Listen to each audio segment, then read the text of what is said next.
My name is David Thambiratnam. I am the software manager at Cochlear, which is a global company that deals with hearing loss, primarily in implantable medical devices, and I have been there for 8 years. So Cochlear is a global leader in implantable medical devices, and we operate in more than 100 countries worldwide. We have a market cap of around 5 billion, so we are a very great success story for a medical device. And globally, we are reaching $1 billion in revenue per annum. So the Asia Pacific market is a very important market for us. So hearing loss is a condition that happens across the world universally, and in India it's certainly no different. I think we see in India it primarily can be seen in children. At newborn, when they're born, you identify that they may have a hearing loss. So that's often a congenital issue. But you also have people who lose their hearing loss over time. And so increasing numbers of people as they get older, they tend to lose their hearing. And so they're the two segments in which we tend to find hearing loss. So they're the prelingually deafened and the postlingually deafened people. And so in India, the challenge, of course, is numerous. I guess you've got a very large population, and getting access to good help is often a key difficulty. So getting access to people who can help you understand the nature of your hearing loss, what solutions are available to you, is a challenge in India. The other challenge, of course, is then the ability to pay for those devices.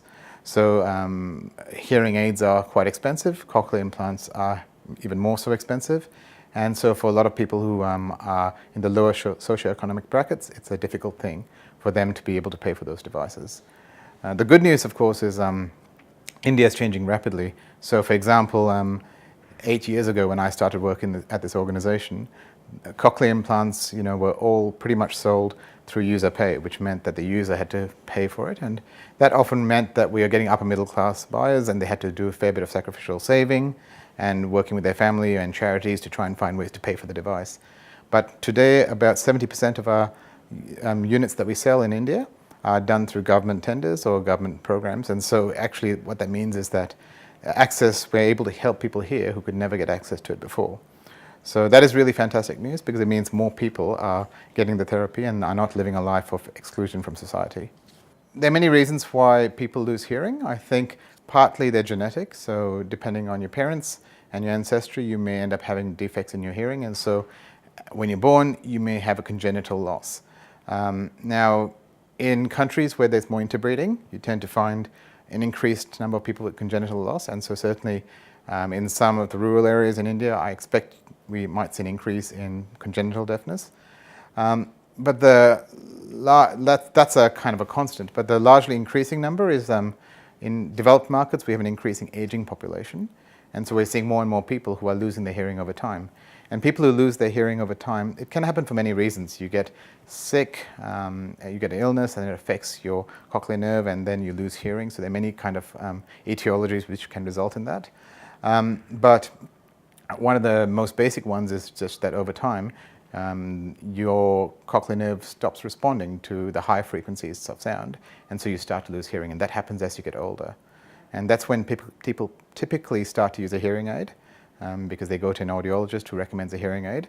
But sometimes you need to use a cochlear implant, because there are two different types of hearing loss. So there's numerous innovations that have been going on in the industry. For cochlear implants, the challenge with these devices has always been the fact that they are quite large. And so fundamentally, a cochlear implant involves an implant in your head, and then you've got a sound processor sitting on the outside behind your ear. And both the size of the implant and the size of the processor have been quite large.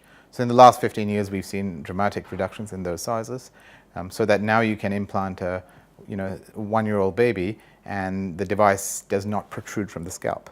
So in the past, the device was thick enough that if you put it into a too young child, you could see the device protruding, and that's dangerous, because it means if they have an impact, it could damage the implant or the child.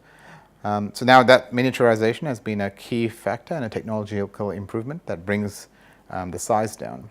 So I think what we're looking for ultimately is that you want somebody to be able to participate in society without a visible indicator that they have a hearing loss. And so trying to make these towards invisible is certainly the direction which we're going there. But so far, I think we're larger than hearing aids, because we need more power, but we are rapidly shrinking down. And our goal is to ultimately make it invisible.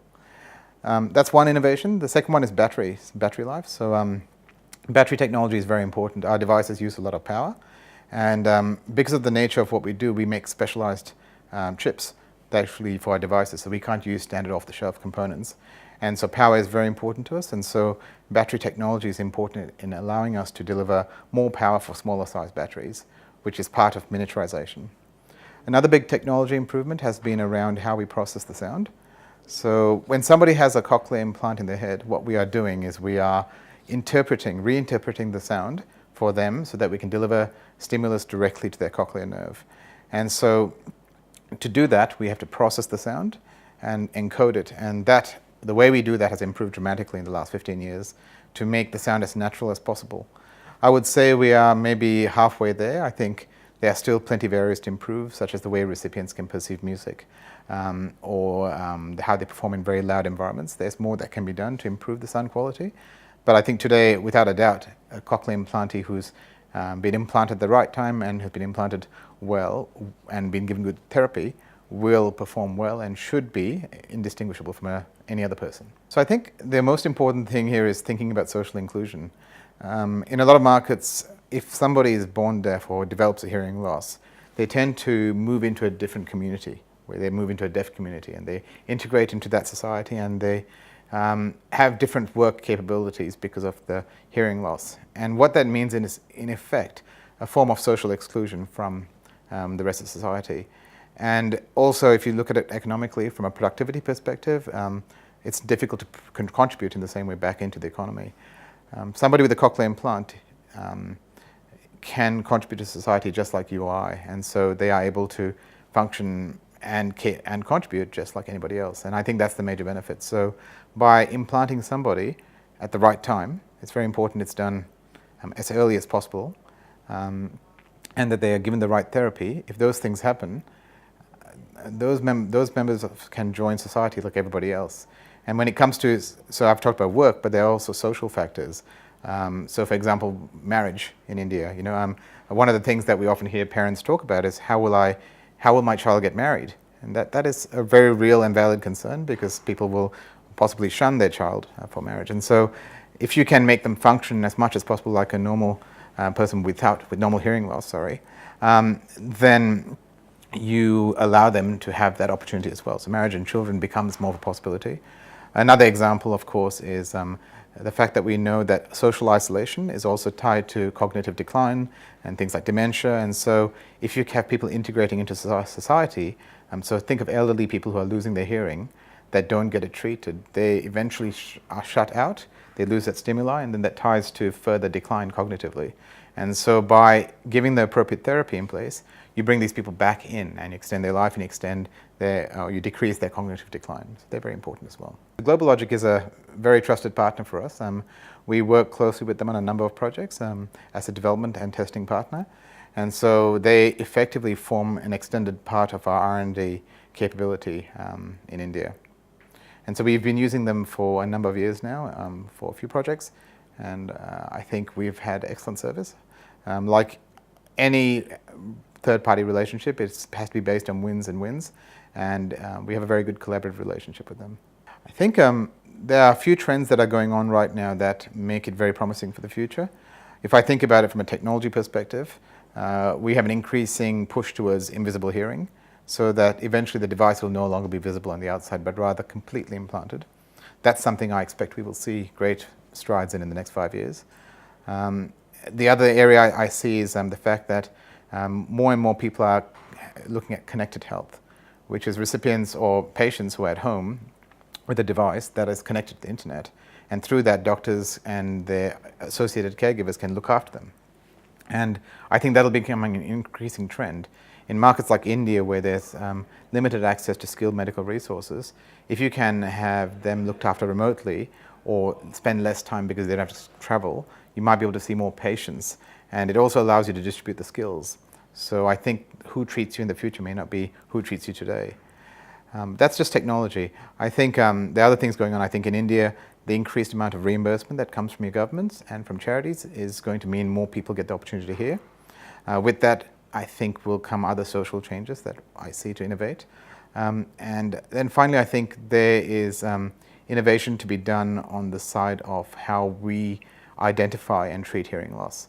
So in India, I don't think we have universal hearing loss. I think that is something that we're looking forward to seeing, because we know that if somebody can be identified as somebody with a hearing loss early on, and if they get treated quickly, they will do better. But if they have to wait till they're 3 or 4 before people start to realize something's going on, that is a significant compromise on the outcomes. And I think it's in nobody's interest to have an expensive therapy which then doesn't deliver the same outcome it could have delivered. So I think that's another innovation we're looking forward to. It is a future growth star for us. And currently, most of our market is in the US and Europe, Middle East, so that's about 40% each. But Asia Pacific is about 20%. Our last annual report said 17%. But we're expecting great growth in both India and China. So India would, off that market, contribute about 3 to 4% of our total global share. And so it's still a small but very significant part of it. And we are seeing growth in India because with the increase in government reimbursement and other programs going on in India, there is increased awareness and increased opportunity for candidates to get a cochlear implant.